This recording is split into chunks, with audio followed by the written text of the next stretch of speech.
ካርሎ አንቸሎቲ እንግዲህ በይፋ የብራዚል ብሔራዊ ቡድን አሰልጣኝ መሆናቸው ተረጋግጧል። ቀደም ተብሎ ሲገለጽ የቆየ ጉዳይ ነው። አሁን የብራዚል እግር ኳስ ፌዴሬሽን በይፋ ይህንን ጉዳይ ማሳወቁ ነው። ያው ጉዳዩ 100% የተረጋገጠ መሆኑን ለማሳየት ያለው የመረጃ ወጥቶ እንጂ ያው ቀደም ተብሎ ይታወቃል አይቀሬ ጉዳይ ስለመሆኑ ማለት ነው። ያው ካርሎ አንቸሎቲ በሪያል ማድሪድ እግር ኳስ ክለብ ውስጥ በርካታ ዋንጫ ክብሮችን ያሳካ ጣሊያናዊ አሰልጣኝ ነው። 65 ዓመት ላይ ነው የሚገኘው። እንግዲህ አንጋፋው አሰልጣኝ ዶን ካርሎ አንቸሎቲ በይፋ ሴልሳዎቹን የፊታችን ግንቦት ወር መጨረሻ ወደ ግንቦት 26 ገደማ ቡድኑን ይረከባል ተብሏል። ወርሃዊ ደሞዙ $900,000 ነውና ትንሽ አልተጋነነም የሚል ሀሳብ እየተሰነዘረ ይገኛል በብዙዎች። ግን ያው መጦሪያቸው ነው እንግዲህ 65 ዓመታቸው ነው። ከዚህ በኋላ ወደ ክለብ ፉትቦል ተመልሰው የክለብ እግር ኳስን ያሰልጥናሉ ተብሎ አይገመትም። እንደ ጋርዲዮላ እንደ ክሎፕ አይነት አሰልጣኞች እንኳን እረፍት ያስፈልገናል እያሉ እንዳሉ ይታወቃልና ጭራሽ በ65 እድሜያቸው ተመልሰው ክለብ እንግዲህ ማኔጅ ያደርጋሉ ተብሎ አይገመትም። ስለዚህ መጦሪያቸውም ከመሆኑ ጋር በተያያዘ ብዙ የተጋነነ ላይሆን ይችላል። $900,000 ወደ ካዝናቸው ያስገባሉ በየወሩ። የብራዚል ብሔራዊ ቡድን ያው ኤድናልዶ ሮድሪጌዝ የብራዚል እግር ኳስ ፌዴሬሽን ፕሬዚዳንት ናቸው። በተለይ ላለፉት ወደ 2 ዓመት ገደማ ለሚጠጋ ጊዜ በተለይ ዶሪቫል ጁኒየርንም ያው አማራጭ ስላጡ ነው የቀጠሩት እንጂ ይበልጥ ብሔራዊ ቡድን ያሻግራል ተብሎ ታምኖበት አይደለም። ዶሪቫል ጁኒየር የተሰናበተው አሰልጣኝ ማለት ነው በብራዚል ብሔራዊ ቡድን ስር እሱ በተሾመበት ሰዓት ላይ እንኳን ካርሎ አንቸሎቲን ለመቅጠር ነበር ሀሳብ የነበራቸው። ካርሊቶ አምና እንግዲህ ውላቸው ለ1 ዓመት በማድሪድ ማራዘማቸውን ተከትሎ ነው እንግዲህ ፊታቸውን ወደ ዶሪቫል ጁኒየር ያዞሩት ማለት ነው። ብራዚል እግር ኳስ አጠቃላይ ወደ 250 ሚሊዮን በላይ ህዝቦች አሏት። ሁሉም አብዛኛው በሚባል ደረጃ እግር ኳስን ይጫወታል። እግር ኳስ እንደ ባህል እንደ ቋንቋ ከሚቆጠርባቸው ሀገራቶች መካከል ብራዚል ዋነኛዋና አንዷ ናት። በዓለማችን ላይ 5 የዓለም ዋንጫዎችን በማሳካት የሚቀድማት ሀገር የለም። 2002 ላይ ግን ይሄ የመጨረሻው የዓለም ዋንጫዋን ያሳካችበት ጊዜ ነው። የኮሪያና ጃፓን በጣም ያዘጋጁት የዓለም ዋንጫ ላይ ማለት ነውና ከዛ በኋላ የትውልድ ክፍተት የለባትም። ሁሌም ቢሆን አቅም ያላቸው ተጫዋቾች ታፈራለች። ቀደም ብዬ በጠቀስኩት እግር ኳስ ቋንቋ ስለሆነበት ማለት ነው። እዛ ሀገር ግን በተለያየ ነገር አስተባብሮ ዋንጫ ለማሳካት በተለይ ያ ጉዳይ ላይ ትልቅ ክፍተቶች አሉ ማኔጅመንት ላይ ማለት ነውና ያንን ነገር እንግዲህ በካርሊቶ እውን ይሆናል የሚል ሀሳብ አላቸው። በ2026 የካናዳ የሜክሲኮና የዓለም ዋንጫ ማጣሪያ መርሃ ግብሮች ላይ ብራዚል በአንቸሎቲ የተመራች ምንመለከታቸው ይሆናል ማለት ነው። ባለፉት 3-4 ዓመታት አሰልጣኝ ቀያይረዋል። ባለፉት 3 ዓመታት 4 አሰልጣኝ ነው የቀያየሩት ብራዚል ብሔራዊ ቡድን። የውጭ ዜግነት ያለው አሰልጣኝ ሲሾሙ ግን ለመጀመሪያ ጊዜ አድርጓል። ሁሌም ቢሆን በተለይ በብራዚል እግር ኳስ ላይ ብራዚሊያን አሰልጣኞች ብቻ ነበር ሲመጡ የነበሩት። ቲቴን፣ ዶሪቫል ጁኒየር ከዛም በፊት የነበሩትን አሰልጣኞች ማንሳት ይቻላል። አንቸሎቲ ታዲያ ይበልጥ በብራዚል ብሔራዊ ቡድን ላይ የተሾመ የመጀመሪያው የውጭ ዜግነት ያለው አሰልጣኝ አድርጓል ማለት ነው። የመጀመሪያው ጨዋታውን ደግሞ በዓለም ዋንጫ ማጣሪያ መርሃ ግብር ከፓራጓይ ጋር በማከናወን የሚጀምር ይሆናል ማለት ነው። ይበንዲ እንዳለ ዣቪ አሎንሶ ደግሞ በይፋ የሪያል ማድሪድ አሰልጣኝ መሆኑም ተረጋግጧል ማለት ነው። እንግዲህ አሎንሶ እስከ 2028 በማድሪድ የሚያቆየውን ውል ይፈርማል ተብሏል። ይሄ ቨርባል አግሪመንቶች ላይ ተደርሷል። ያው እንደ ፋብሪዚዮ ሮማኖ አይነት ጋዜጠኞችም ሂርዊጎ ብለው አጽድቀውታል ይህን ጉዳይ። ዣቪ በማድሪድ ቤት ለ3 ዓመት የሚያቆይ ኮንትራት ይፈርማል። በሌቨርኩሰን የነበረውን ስኬታማ እንቅስቃሴና ጉዞ በሪያል ማድሪድ ለመድገም ጥረት ያደርጋል ተብሎ ይገመታል። እንግዲህ በቀጣይ የባርሴሎናና ሪያል ማድሪድ ጨዋታዎች የድሮን ኤል ክላሲኮ ሊያስታውስ የሚችል በጣም ኳስ አበደች የሚባልበት አይነት የጨዋታ እንቅስቃሴ ሜዳ ላይ ልንመለከት የምንችልበት እድል ሰፊ ነው። ሃንሲ ዲተር ፍሊኩ ቡድን የድሮን ባርሳ ቀለም የያዘ የሚመስል በጣም አስደናቂ እንቅስቃሴ የሚያደርጉ ተጫዋቾች ባለቤት ሆኖ እየታየ ይገኛል። የሜዳ ላይ እንቅስቃሴያቸው ማለት ነው ከአሰልጣኝ ጨዋታ መንገድ ጋር በጋራ በመሆን ልዩን ባርሳ እያየን እንገኛለን። ዣቪ አሎንሶ ደግሞ በራሱ መንገድ እንግዲህ ቡድኑ እንዴት አዋቅሮ ይቀርባል የሚጠበቀው ጉዳይ ነውና ማድሪድ ከባርሳ በቀጣይ የሚያደርጉት መርሃ ግብር እጅግ እንዲጠበቅ ያደርጓል ማለት ነው። ከካርሎ አንቸሎቲ ልዩ ስንብት ተደርጎላቸው የዣቪ አሰልጣኝነት ዘመን በይፋ እንደሚጀምር ለማወቅ ተችሏል። ከዛ ውጪ ቪኒሺየስ ጁኒየር ጉዳት አጋጥሞታል ተብሏል። የሎስ ብላንኮሶች የተጫዋቾች የጉዳት ዜና በጣም አሳሳቢ ደረጃ ላይ ደርሷል። እንግዲህ ቡድን ውስጥ ኤድዋርዶ ካማቪንጋ፣ ከዛ ውጪ ፈርላንድ ሜንዲ፣ አንቶኒዮ ሩዲገር፣ ዳኒ ካርቫል፣ ኤደር ሚሊታኦ፣ ዴቪድ አላባ በተለያዩ ጊዜያቶች ላይ ጉዳት ላይ የሚገኙ ተጫዋቾች ናቸው። ከትላንትና በስቲያ ደግሞ ያው የኤል ክላሲኮ መርሃ ግብር ላይ የሉካስ ቫስኬዝ እና የቪኒሺየስ ጁኒየር ጉዳትን እንግዲህ ቡድኑ እንዳጋጠመው አሳውቋል። ሁለቱም ተጫዋቾች በዚህ መርሃ ግብር ላይ 4-3 በሆነ ውጤት በባርሴሎና አሸናፊነት እንደተጠናቀቀ ይታወቃል። ያኔ ታዲያ በዛ መርሃ ግብር ላይ ከሜዳ ተቀይረው ለመውጣት መገደዳቸው የሚታወቅ ጉዳይ ነው። በዛ ጨዋታ ቪኒ ጁኒየር እስከ 88ኛው ደቂቃ ላይ ተሰልፈው ተጫውቷል። 2 ኳሶችን ደግሞ ለምባፔ አመቻችቶ ማቀበሉ የሚታወቅ ጉዳይ ነው። እንግዲህ ብራዚላዊው የክንፍ አጥቂ መስመር ተጫዋች ሆነው ቪኒ ጁኒየር የግራ እግር ቁርጭምጭሚቱ ላይ ጉዳት እንዳጋጠመው ነው የተገለጸ የሚገኘው። ቫስኬዝ እንኳን ያው የእግር ጡንቻው ላይ ነው ያው ጉዳት አጋጠመው ተብሎ የተገለጸ የሚገኘው። እንግዲህ ሪያል ማድሪድ በስፔን ላሊጋ ቀጣይ 3 የላሊጋ መርሃ ግብሮች ብቻ ነው የሚቀሯቸው። በእነዚህ መርሃ ግብሮች ላይ እነዚህ 2 ተጫዋቾች የመሰለፍ እድላቸውም ጠባብ ስለመሆኑ እየተገለጸ ይገኛል። ቫስኬዝ እንኳን የማድሪድ በጣም ስስ ጎን ነው። በዚህ ዓመት ከጥቅሙ ጉዳቱ ሳያመዝን የሚቀርም አይመስልም። ሜዳ ላይ በጣም የሚታየው በጣም ደካማ እንቅስቃሴ ነው የሚያሳየው። በቦታው ተመራጩ ካርቫል ጉዳት ላይ ስለሚገኝ ነው እንጂ አማራጭም ስለሌለ የሚሰለፍ ተጫዋች ነው። በክላሲኮም ያው ተመልክተናል ተጋላጭ የሆነ ተጫዋች ሆኗል። ማድሪዶችም ትኩረት አድርገው በዚህ ቦታ ላይ የማጥቃት እንቅስቃሴያቸውን ሲጀምሩ ታይተዋልና ቫስኬዝ በተለይ ራፊኒያ አራተኛውን ጎል እንዲያስቆጥር ኳሱን ያስረከበው እሱ እንደነበር የሚታወቅ ጉዳይ ነውና ከዚህ ውድድር ዘመን በዘለለም በማድሪድ ይቆያል ተብሎ አይገመትም። ከክለቦች ዓለም ዋንጫ በኋላ ኮንትራቱ ይጠናቀቃል። ምናልባትም ማድሪድን ሊለቅ የሚችልበት እድል ሰፊ ስለመሆኑ በጣም በስፋት እየተገለጸ የሚገኘው ከሉካስ ቫስኬዝ ጋር በተያያዘ እንግዲህ በቀጣይ ማድሪድ ከማዮርካ ጋር የላሊጋ መርሃ ግብራቸውን ያከናውናሉ። ያው በዚህ መርሃ ግብር ላይ ሁለቱም ተጫዋቾች አይሰለፉም። ይህን ጨዋታ ግን ከተሸነፉ ያው ባርሴሎና የዘንድሮ ስፔን ላሊጋ ሻምፒዮን መሆናቸውን በይፋ የሚያረጋግጡ ይሆናል ማለት ነው። ከዛ ውጭ የደቡብ ጣሊያኑ ቡድን ናፖሊ ጆናታን ዴቪድን ለማስፈረም ፕሮፖዛል ማቅረባቸው ተገልጿል። እንግዲህ የካናዳ አጥቂ በክረምቱ ከሊል ጋር የሚያቆየው ኮንትራት በይፋ ይጠናቀቃል። ካሳለፍነው ጥር ወር አንስቶ ደግሞ ከሌሎች ክለቦች ጋር መነጋገር የሚያስችለውን እድል ያገኘ ተጫዋች ነው። እንግዲህ የስፔኑ ጋዜጣ ስፖርት ባርሴሎናዎች ይህንን የአጥቂ መስመር ተጫዋች የማስፈረም ፍላጎት እንዳላቸው ዘግቦ ግን ደግሞ አርሰናልና ማንቸስተር ዩናይትድም ትልቅ ፉክክር ላይ እንደሚገኙ ይህን ተጫዋች ለማስፈረም የሚግላቸው ለማድረግ በተለይ ፉክክር ውስጥ የሚገኙ ሌሎች የፕሪሚየር ሊግ ክለቦች ስለመሆናቸው ይፋ ማድረጉ የሚታወቅ ጉዳይ ነው። ጆናታን ዴቪድ 24 ዓመቱ ላይ ነው የሚገኘው። በተለያዩ የማጥቃት ክፍሎች ላይ ተሰልፎ የመጫወት አቅም ያለው ተጫዋች ነው። በተለያዩ ክለቦችም እንዲፈለግ ያደረገው አይነት ክህሎት ነው ያለው። ባርሴሎና እንደሚታወቀው ፖላንዳዊ አጥቂ ሮበርት ሌቫንዶውስኪ የ9 ቁጥር ሚናቸውን የሚወጣላቸው የአጥቂ አማራጫቸው ነው። ተጫዋቹ ህመም ወይም ደግሞ ጉዳት ቢያጋጥመው ደግሞ ቦታውን ሊተካ የሚችል የ9 ቁጥር ሚና ላይ የሚገኝ ተጠዋቂ ተጫዋቻቸው ፌራን ቶሬስ ብቻ ነው። እንደሚታወቀው ትልቅ ግምት የተሰጠው ቪቶር ሮኬ በባርሳ ጥሩ ቆይታ ሳይኖረው በቤቲስም የታሰበውን ያለው የውሰት ግልጋሎት ማግኘት መስጠት ባለመቻሉ ምክንያት ወደ ፓልሜራስ ተመልሷል። ከዛ ውጪ ማርጊዮን ለቼልሲ ያሳልፈው ሰጥቷል ቼልሲዎች። ስለዚህ በተለይ በማጥቃት እንቅስቃሴ ላይ ከሁለቱ ተጫዋቾች ውጪ ሌላ ተጫዋች የላቸውም። ስለዚህ ጆናታን ዴቪድ ሁነኛ የ9 ቁጥር አማራጭ የአጥቂ መስመር ተጫዋቻቸው እንዲሆን ለማድረግ ከፍተኛ ፍላጎት እንዳላቸው ሲገለጽ ቆይቷል። አርሰናል ያው እንደ ክለብ ስማቸው ተጫዋች ጋር ሲያዝ እንደነበረ አይዘነጋም። ገና ባሳለፍነው ክረምት የዝውውር መስኮት ጀምሮ ማለት ነው። ግን ዝውውሩ መቋጨት ሳይችሉ በአጠቃላይ የ9 ቁጥር ሚናን ሊወጣ የሚችል ተጫዋች ሳያስፈርሙ ነው የውድድር ዘመኑ የጀመሩት። በአጠቃላይ ቡካዮ ሳካ፣ ኦዴጋርድ፣ ሃቨርትዝ፣ ማርቲኔሊ በተለያዩ ጊዜያቶች ላይ ጉዳት ሲያጋጥማቸው አርሰናል ለዛ ጉዳይ ምላሽ መስጠት የሚችል ስብስብ የላቸውም። ያ ጉዳይ ደግሞ በጨዋታዎቹ ላይ ወይም ደግሞ በመርሃ ግብሮቻቸው ላይ በአጠቃላይ በውድድር ዘመኑ ተጋላጭ የሆነ ስብስብ እንዲሆን አድርጎታል። ከዛ አንጻር የዴቪድ ፈላጊ ሆኖ ብቅ ብሏል። ናፖሊዎች ግን አሁን በተለይ ጃካሞ ራስፓዶሪ ብቻ ነው እንግዲህ በማጥቃት እንቅስቃሴ ላይ ሉካኩን ሊያግዝ የሚችለው አለበለዚያ ወጥነት ባለው መልኩ ሜዳ ላይ የሚሰለፈውም እንዲሁም ደግሞ ከጎሎችን ለማግኘት የሚጠብቁበት የአጥቂ መስመር ተጫዋች ሉካኩ ብቻ ናቸው። ያው ራስፓዶሪ አልፎ አልፎ ተቀይሮ ወደ ሜዳ የሚገባበት አጋጣሚ አለ። ካልሆነ ግን ሮሜሉ ሉካኩ ያው ስታርቲንግ ላይናፕ ላይ ሁሌ ስሙ ከፊት የሚጠቀስ ተጫዋች እንደሆነ ይታወቃል። እንዲሁም ናፖሊ የጎል ምንጫቸው ከስኮት ማክቶሚኔ ሲመዘዝ በስፋት እየተመለከት እንገኛለንና ይበልጥ ሉካኩን ሊያግዝ የሚችል ጥሩ አቅም ያለው ተፎካካሪ አጥቂ መስመር ተጫዋች እንደሚያስፈልጋቸው ግልጽ ጉዳይ ነው። ከዛ አንጻር የዴቪስ ፈላጊ ሆኖ ብቅ ብሏል። ተጫዋቹ በነፃ ነው ገኘው በነገራችን ላይ ምንም አይነት ድንቡሎ ሳንቲም ሊል አያገኙም። ከዚህ ተጫዋች ክረምቱን የዝውውር መስኮት ላይ ኮንትራቱ ስለሚጠናቀቅ በነፃ ነው ክለቡን ሊቀላቀል የሚችለው ማለት ነው። ወደሚያመራበት ክለብ በነፃ ዝውውር ነው የሚያቀናው። ስለዚህ ተጫዋቹን የግላቸው ለማድረግ ለተጫዋቹ ወኪል ፕሮፖዛል አቅርበዋል ተብሏል። የደቡብ ጣሊያኑ ቡድን ይበልጥ ሴሪያውን ቢያሳኩትም ዘንድሮ ባያሳኩትም የአጥቂ መስመራቸውን ለማጠናከር ፍላጎት አሳይቷል ተብሏል። የካናዳዊ በመጪው የዝውውር መስኮት ክለቡ ለቆ ወዴት ያቀናል የሚለው ጉዳይ እንዲጠበቅ ያደርገዋል። ከዛ ውጪ ሪያል ማድሪዶች ባርት ቬርብሩገን እና የአርሰናሉ ዴቪድ ራያ እንግዲህ የቲቦ ኮርቷ ተተኪ እንዲሆን ፍላጎት እንዳላቸው የሚጠቁሙ መረጃዎች እየወጡ ይገኛሉ። እንግዲህ ሎስ ብላንኮሶቹ ለክረምት የዝውውር መስኮት ስብስባቸውን ለማጠናከር ከወዲሁ የተንቀሳቀሱ ይገኛሉ።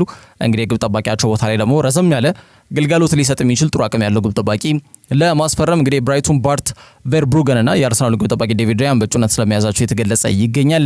እንግዲህ 22 ዓመቱ ላይ ነው የሚገኘው ቬርብሩገን የሳቢሶቹ ግብ ጠባቂ ማለት ነው። ይህን ተጫዋች ማግኘት የሚችሉበት መንገድ ካለ በሚል ከብራይተኖች ጋር ንግግሮችን ማድረጋቸውን አረጋግጫለሁ ሲል ጋዜጣ ዴሎ ስፖርት ዘግቧል።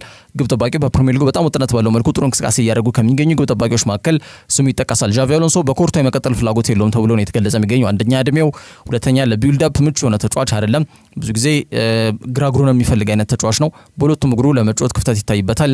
ኳስ ብዙ ጊዜ ክሊር በማድረግ በመለጋት ነው እንጂ ክፍተቶችን አይቶ በማቀበል አይታወቅም። የትራዲሽናል ምንለው አይነት የድሮ ግብ ጠባቂዎች መካከል አንዱ ነው ቲቦ ኮርቷ። ከዛ አንጻር ዘመናዊ እግር ኳስን መሰረት ባደረገ መልኩ የቡድን ግንባታ በጣም አስፈላጊ ጉዳይ ነው። ዣቪ አሎንሶ ጨዋታውን በሌቨርኩሰን ቤት ቢልድ አፕን መሰረት ያደረገ ነው። ከግብ ጠባቂው አንስቶ ነው በተለይ ክፍተቶችን እያየ ልዩነቶችን ለመፍጠር ጥረት የሚያደርገው ሜዳ ላይ ማለት ነው። ያጨዋወት ፍልስፍናና መንገዱ ለግብ ጠባቂውም ምቹ መሆን መቻል ይኖርበታልና ኮርቶ ያንን ሪኳየርመንት ያንን መጠይቅ በሚገባ የሚያሟላ አይነት ተጫዋች አይደለም ተብሎ ነው የተገለጸ የሚገኘው። ከዛ አንጻር ግብ ጠባቂ መስመሩን ማደስ መቻል እንዳለባቸው አምኗል ተብሎ የተገለጸ ይገኛል። ማድሪዶች ኮርቶ ያው 34 ዓመት ላይ ነው የሚገኘው። በመጪዎቹ ጥቂት ዓመታት ጥሩ ተተኪ ያስፈልገዋል፣ ምንም ጥያቄ የለውም። ጥሩ ሾት ስቶፐር ነው ኮርቷ፣ ግን ዘመኑን የዋጀ ግብ ጠባቂ አይደለም። ከዛ ውጪ የ6 ዓመቱ ዩክሬናዊ ግብ ጠባቂ አንድሬ ሉኒን ደግሞ አዲስ ፈተና ለመጋፈጥ አስቧል ተብሏል። ከክለቡ ጋር እንደሚ እንደሚለያይ የሚጠቁሙ መረጃዎች ናቸው በስፋት እየወጡ የሚገኙት። ያን ተከትሎ ክለቡ እንግዲህ አዲስ ግብ ጠባቂ ለማስፈረም እንዲወስኑ አድርጓቸዋል ተብሏል። እንግዲህ ቨርብሩገንን ለማስፈረም ፍላጎት ያላቸው ሪያል ማድሪዶች ዴቪድ ራያንም ከአርሰናል እየተመለከቱት ይገኛሉ ተብሏል። ያው በአውሮፓ ሻምፒየንስ ሊግ የሩብ ፍጻሜ ጨዋታ ላይ በደርሶ መልስ ተጫዋቹ የነበረው አመርቂ እንቅስቃሴ ታይቷል። በተለይ በሚመለከታቸው መልማዮች ማለት ነውና አይን ውስጥ የገባ ተጫዋች ነው ዴቪድ ራያ። ይበልጥ ብሬንትፈርድን ለቆ አርሰናል ከተቀላቀለ ወዲህ ጥሩ ሾት ስቶፐር የሆነ ተጫዋች ነው። በመጣበት ዓመት በአርሰናል በርካታ ክሊንሺቶችን በማስመዝገብ እርግጥ ነው የዊሊያም ሳሊባና የጋብሪኤል ማጋሌሽ ጠንካራ የተከላካይ ጥምረትም አስተዋጽኦ አለውና በተለይ በፕሪሚየር ሊግ ውስን ጎሎችን ያስተናገደ ግብ ጠባቂ በማለት የወርቅ ጓንት እንግዲህ ባሳለፍነው ዓመት የወሰደው ግብ ጠባቂ ዴቪድ ራያ እንደነበር የሚታወቅ ጉዳይ ነው። በእግሩ በጣም ምቾት ተሰምቶት ከሚጫወቱ ዓለማችን ላይ ከሚገኙ ጥሩ በተለይ ይሄ ቦል ፕሌይንግ ጎልኪፐር ከምንላቸው ወይም ደግሞ እግር ኳስን ለመጫወት ወይም ደግሞ ይሄ አሰልጣኝ የሚፈልገውን አይነት ያጫወት ፍልስናን መንገድም አይተው ክፍተትን ቦታን አይተው ኳሶችን በማቀበል ዝግጁ የሆኑ ጫናን መቋቋም ከሚችሉ ግብ ጠባቂዎች መካከል አንዱ ዴቪድ ራያ ነውና ኤደን ግብ ጠባቂ ለማስፈረም ሪያል ማድሪዶች ፍላጎት እንዲያሳዩ ምክንያት ሆኗል ተብሏል። በአጠቃላይ ቨርብሩገን እንዲሁም ደግሞ ዴቪድ ራያ በእጩነት የቀረቡ ግለሰቦች ናቸው። በእጁም በእግሩም አስፈላጊ በሆነ ሰዓት ላይ መረቡን ላለማስደፈር ጥረት የሚያደርግ በጣም ጥሩ ሪፍሌክስ ባለቤት የሆኑ ግብ ጠባቂዎች ናቸው ቨርብሩገንም ሆነ ዴቪድ ራያ ማለት ነውና ብራይተን ያው በቡድናቸው ቋሚ ግብ ጠባቂ የመሸኘት ምንም ፍላጎት የላቸውም። አርሰናልም እንደዛው። ግን የግድ ከሆነ ቢያንስ አነሰ ከተባለ እስከ 60 ሚሊዮን ፓውንድ ተጫዋች እንግዲህ ሊጠይቁ እንደሚችሉ እየተገለጸ ይገኛል። ቨርብሩገንም በብራይተን በኩል እንዲሁም ደግሞ ዴቪድ ራያ በክለቡ አርሰናል በኩል የገንዘብ ሊጠይቅ ይችላል ተብሎ የተገለጸ ይገኛል። አርሰናል ዮሃን ጋርሻን ከኤስፓኞል ለማስፈረም በጣም ከፍተኛ ጥረትና እንቅስቃሴ እያደረጉ ይገኛሉ ተብሎ እየተገለጸ ይገኛል። የዴቪድ ራያ ባካፕ ወይም ደግሞ በጣም ጥሩ አቅም ያለው ለሱ ተፎካካሪ ሊሆን የሚችል ግብ ጠባቂ ይሆናል ተብሎ ነው የሚታመነው። በዛ ሂደት ላይ በተለይ ዴቪድ ራያንስ ለመልቀቅ ፈቃደኛ ይሆናል ወይ አርሰናል የሚለው ጉዳይ ይጠበቃል። ግን ከዴቪድ ራያ ይልቅ ቨርብሩገን የማስፈረም እድላቸው ሰፋ ያለ ስለመሆኑ ነው መረጃዎች በስፋት እየጠቆሙ የሚገኙት። በቀጣይ ግብ ጠባቂያቸውን ለማደስ የሚሄዱበት ርቀት ከሪያል ማድሪድ ጋር በተያያዘ የሚጠበቀው ጉዳይ ነው። ከዛ ውጪ ቤን ዋይት ሀገሩን እንግሊዝን ለማገልገል ዝግጁ መሆኑን ተናግሯል። ካሁን በኋላ እንግዲህ ሶስቱ አናብስት በአዲሱ አሰልጣኝ ያው ቶማስ ቱኸል ስር እየተመለከትናቸው ነው የምንገኘው። በጊዜያዊና አሰልጣኙ ሊ ካርልስሌይ ስር በኔሽንስ ሊግ ሶስቱ አናብስት ሩብ ፍጻሜ እንዲቀላቀሉ አስችሎ እንደነበር የሚታወቅ ጉዳይ ነው። ጀርመኒ አሰልጣኝ ቱኸል አዲሱ የፈረንጆቹ ዓመት 2025 ከገባ በኋላ እንግዲህ ሶስቱ አናብስት አሰልጣኝ ሆኖ በይፋ ስራውን ጀምሯል። እንደሚታወቀው ያከናወናቸውን 2 የዓለም ዋንጫ ማጣሪያ መርሃ ግብሮችም አሸንፏል። ያን ያክል ትልቅ መርሃ ግብሮች እንደ አልቤኒያ አይነት ቡድኖችን ነው በዌምብሌይ ጨዋታውን ያደረገው።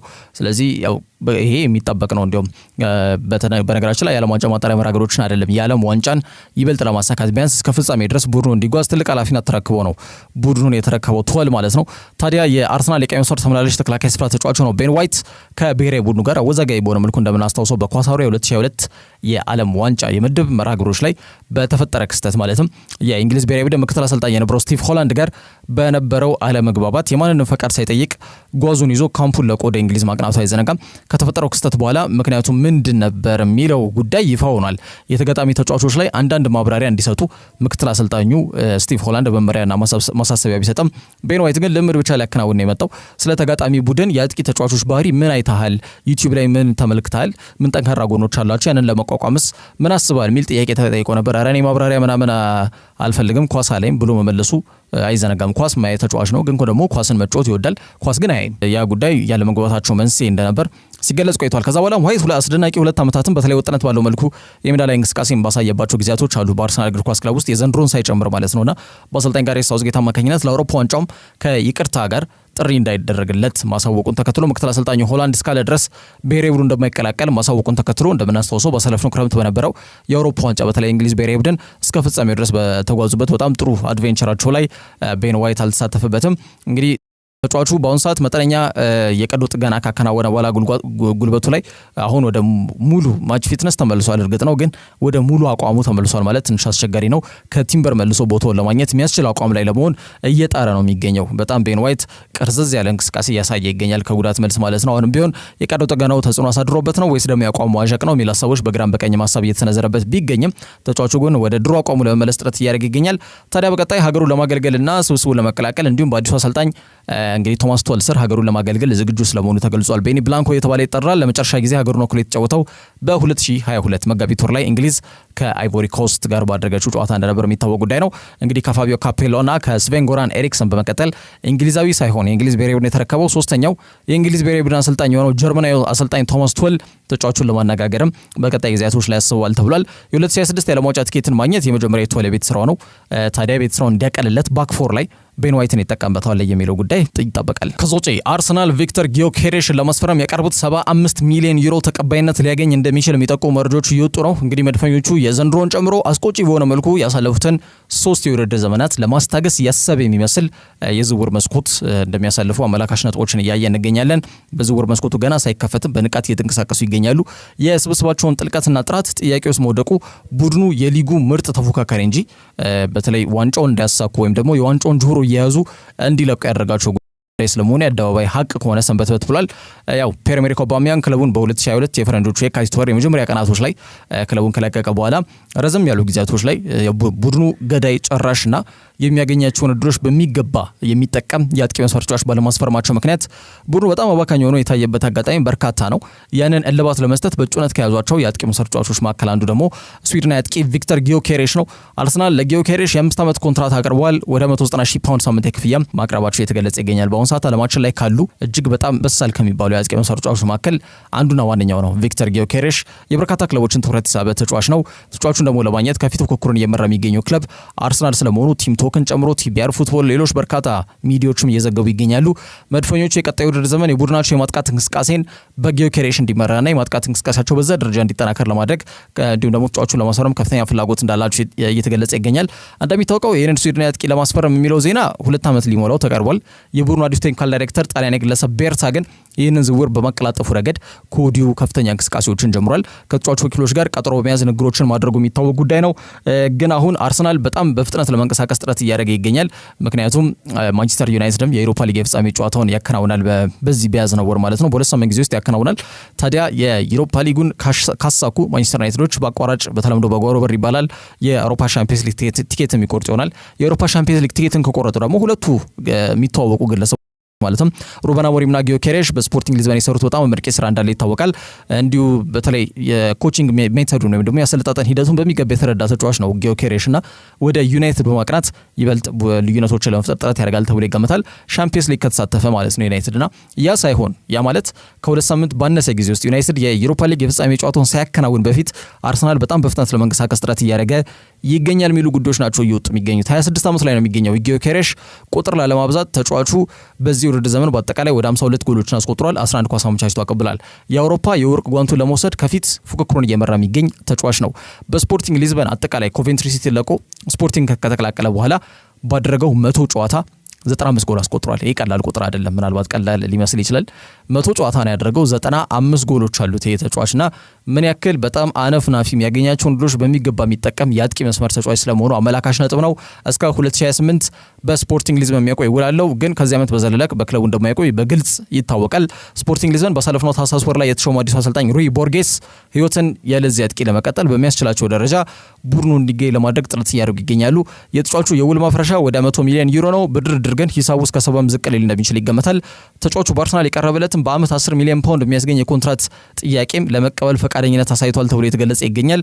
በአጠቃላይ በዋናነት ስፖርቲንግ ሊዝበን ቤት ቆይታ ስለማያደርግ ማለት ነው ተጫዋቹና አርሰናል በዋናነት የአውሮፓ ሊግ የፍጻሜ ጨዋታ ሳይደርስ ቀደም ብዬ እንዳልኩት ተጫዋቹን ለማስገባት ተቃርቧል ተብሏል። ያው ተጫዋቹ ከቀድሞ አሰልጣኝ ሩበን አሞሪም ጋር በዩናይትድ እንዳይጣመር ማለት ነውና ዩናይትድ ግን ያው የአውሮፓ ሊጉን ካሳኩ መድፈኞቹ ተጫዋቹን ለማግኘት ስለሚቸገሩ ቶሎ ዝውውሩን የማከናወን ፍላጎት አላቸው።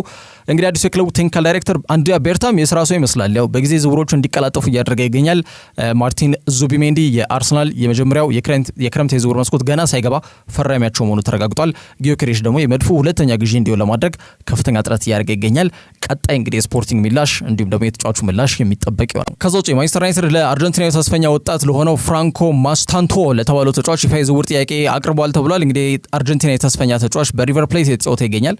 በጣም ጥሩ አቅም፣ አስደናቂ ክህሎት ያለው ወጣት ተጫዋች ነው። ያው ትክክለኛ ስሙ ለመጥራት ትንሽ ያስቸግራል፣ ግን ማስታንቶኖ ነው የሚባለው። ይሄ ተጫዋች በአርጀንቲና ባለፉት ጥቂት ዓመታት ከታዩ በጣም ጥሩ አቅም ካላቸው ተጫዋቾች ስታርታ ስሙ ይሰለፋል። ገና 17 ዓመቱ ላይ ነው የሚገኘው።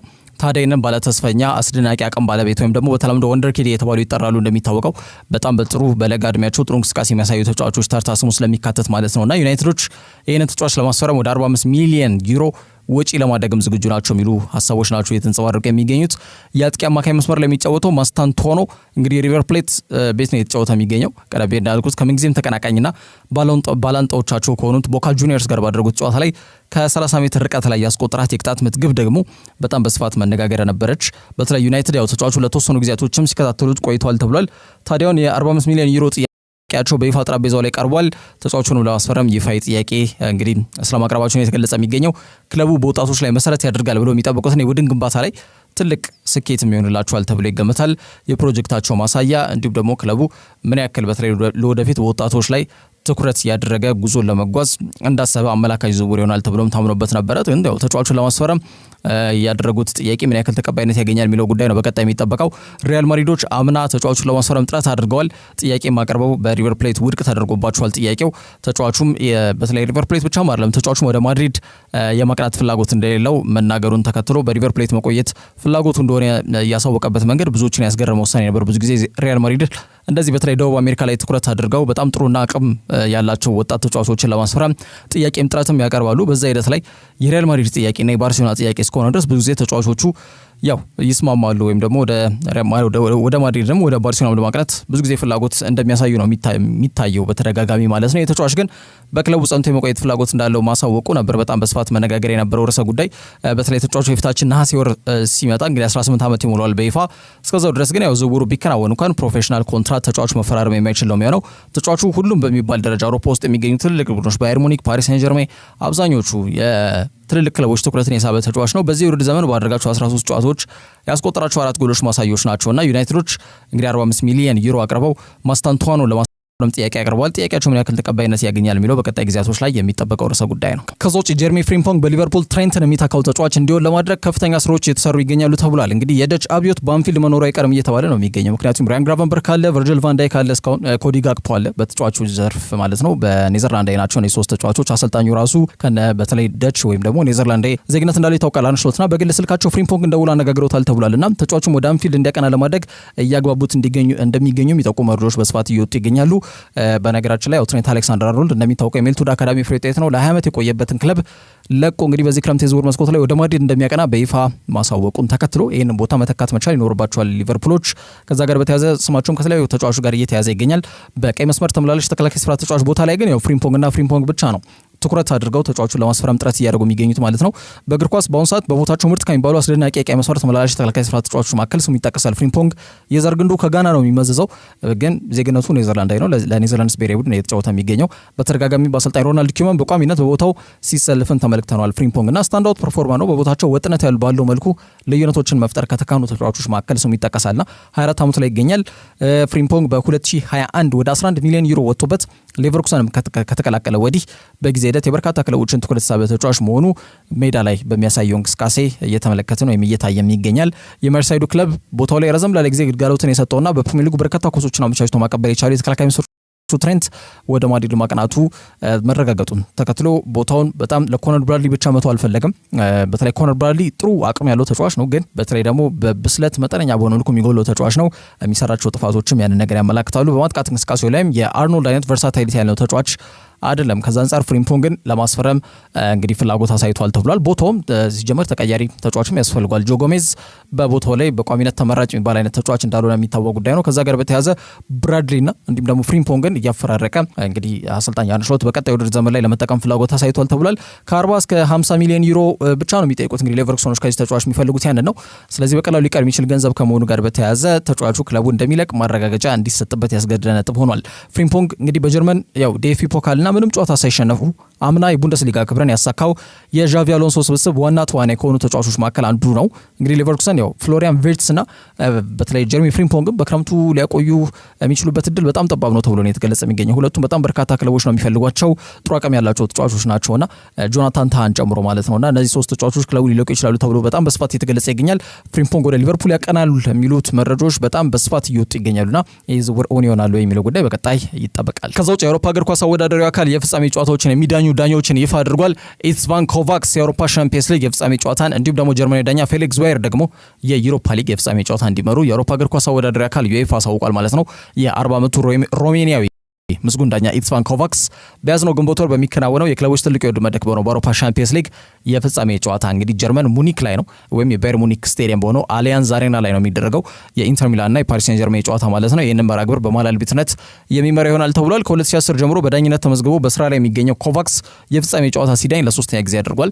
ከዚህ በፊት አምና በአውሮፓ ሊግ የፍጻሜ ጨዋታ አየርላንድ ደብሊን ከተማ ላይ በጃምፔሮ ጋስፔሪኒ ቡድን አታላንታና እንዲሁም ደግሞ በዣቪ አሎንሶ ቡድን ሌቨርኩሰን ያኔ ያው አዴሞላ ሉክማን በነገሰበት 3 ጎሎችን አስቆጥሮ ሃትሪክ በሰራበት በዚህ ጨዋታ ላይ በተለይ ይህንን መርሃ ግብር በመሃል ዳኝነት መምራቱ አይዘነጋም። ከዛ ውጪ በ2022 የኮንፈረንስ ሊግ የፍጻሜ ጨዋታ አልቤኒያ ቲራና ከተማ ላይ በሮማና በፌኖርድ መካከል ተደርጎ እንግዲህ ጆዜ ሞሪኒዮ ሮማ እንግዲህ ሁሉንም ሻምፒየንስ ሊግንም ዩሮፓ ሊግንም ኮንፈረንስ ሊግንም ያሳካ የመጀመሪያ አሰልጣኝ የሆነበት አጋጣሚ እንደነበር እናስታውሳለንና ያንንም ጨዋታ በመሃል ዳኝነት የመራው ግለሰብ እሱ ነበር። የሮማን የ60 ዓመት ጥያቄ መልሶ ነበር ጆዜ ያኔ ጨዋታ በዛ ጨዋታ ላይ ብዙዎቻችን እናስታውሳለን። ያን መርሃ ግብርም የመራው ኢትስቫን ኮቫክስ ነው። በዚህ ዓመት ደግሞ በሊቨርፑልና በፓሪስ ሴን ጀርሜን መካከል የተደረገውን የጥሎ ማለፍ ጨዋታን ጨምሮ በቱርክ ኢስታንቡል ደርቢ በጋላት ሰራይና በፌነርባቼ በጣም ትልቁ ደርቢ ነው። በቱርክ ምንም አይነት ነገሮች ኮሽታ ካለ ለጸብ በጣም የተቃረቡ ደጋፊዎች ስቴዲየም ከተው የሚመለከቱት በጣም ጫና ያዘለ በተለይ ደግሞ ለዳኛ በጣም ከባድ ከሚባሉ መርሃ ግብሮች መካከል አንዱ ነው። ይህንን ጨዋታ በገለልተኛ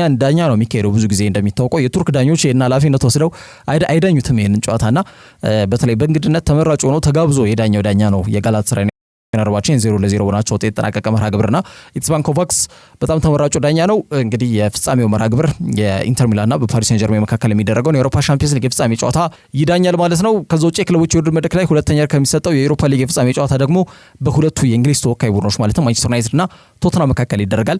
ይህንን ጨዋታ ደግሞ በመሃል አልቢትነት የሚመራው ጀርመናዊ ዳኛ ፌሊክስ ዙዌር ይሆናል ብሏል ዩኤፋ። ከ2012 ጀምሮ በፊፋ ተቀባይነት ማግኘትን ችሎ እንግዲህ ጨዋታዎችን ሲዳኝ ቆይቷል። 43 ዓመት ላይ ነው የሚገኘው የጀርመን ዳኛ። በዚህ ዓመት ፓርክ ዴ ፕሪንስ ላይ የተደረገውን የፓሪስ ሴን ጀርሜንና የአርሰናል የግማሽ ፍጻሜ መልስ ጨዋታ በተለይ 2-1 በሆነ ውጤት ፓሪስ ሴን ጀርሜን ይህን ጨዋታ አሸንፎ እንደነበር እናስታውሳለን። ያን ጨምሮ ወደ 7 የሻምፒየንስ ሊግ ጨዋታዎችን ዘንድሮ ዳኝቷል። ፌሊክስ ከዚህ በፊት 2023 እንደምናስታውሰው በኔሽንስ ሊግ ክሮኤሺያ እና ስፔን መካከል የተደረገው የፍጻሜ ጨዋታን በመሃል ዳኝነት መርቷል። እንዲሁም ደግሞ በስፔን ባስክ ግዛት ዘንድሮ ቢልባኦ ሜዳ ላይ እንግዲህ ሳን ማሜስ ላይ ማለት ነው በሚደረገው የዘንድሮ የዩሮፓ ሊግ የፍጻሜ ጨዋታን በማንቸስተር ዩናይትድና በቶተንሃም መካከል ኦንሊ እንግሊሽ ፋይናል ይደረጋል። ይህንን መርሃ ግብርም በአውሮፓ እግር ኳስ አወዳዳሪ አካል ዩኤፋ አማካኝነት በመሃል አልቢትነት እንዲመራው ተመርጧል ማለት ነው። ከዛ ውጭ ፌሊክስ ዙዌር እንደ አውሮፓውያን አቆጣጠር በ2005 ከጨዋታ ማመቻቸት ጋር በተያዘ ከፍተኛ ቅሌት ውስጥ ወድቆ ለ6 ወር ከዳኝነት ታግዶ እንደነበር አይዘነጋም። ከ2009 እስከ 2010 በነበረው የውድድር ዘመን ላይ ደግሞ በጀርመን ቡንደስሊጋ ላይ ጨዋታዎቹ መብራት የጀመረበት ሂደት አለ በድጋሚ ማለት ነው። በአማካኝ 4.6 ቢጫ ካርዶችን ይመዘል እንግዲህ በማንቸስተር ዩናይትድና በቶተንሃም መካከል ለሁለቱም ቡድኖች እጅግ በጣም አስፈላጊና ወሳኝ ምናልባትም ከፍተኛ የሞት ሽረት ትግል እያንዳንዱ ተጫዋች ያደርጋል ብሎ በሚገበትበት በዚህ በአውሮፓ ሊግ መርሃ ግብር ላይ እንግዲህ ይሄንን በጣም ተጠባቂ ጨዋታ ማለት ነው በመሃል አልቢትነት የሚመራው ይሆናል ማለት ነው። ከዛ ውጪ በሴቶች የአውሮፓ ሻምፒየንስ ሊግ በአርሰናልና በባርሴሎና መካከል ነው የሚደረገው። ይህም ጨዋታ የብዙዎችን ትኩረት የሳበ ነው። ፖርቹጋል ሊዝበን ላይ ነው የሚደረገው። ይህንን የፍጻሜ ጨዋታ ደግሞ ክሮኤሺያዊቷ ዳኛ ኢቫራ ማርቲንሲች እንድትመራው ኃላፊነቱ ተሰጥቷታል። እንዲሁም ደግሞ በቼልሲና በሪያል ቤቲስ መካከል የሚደረገው የአውሮፓ ኮንፈረንስ ሊግ የፍጻሜ ጨዋታ ደግሞ ቦስኒያ ዜግነት ያለውን ኢርፋን ፔሊስቶቭ ጨዋታው እንዲመራው በመሃል አልቢትነት መመረጡን ዩኤፋ አሳውቋል ማለት ነው። ለዛሬ ዝላጅ ስፖርታዊ መረጃዎች እነዚህ ይመስላሉ። በያላችሁበት ጥሩ ጊዜ ነው።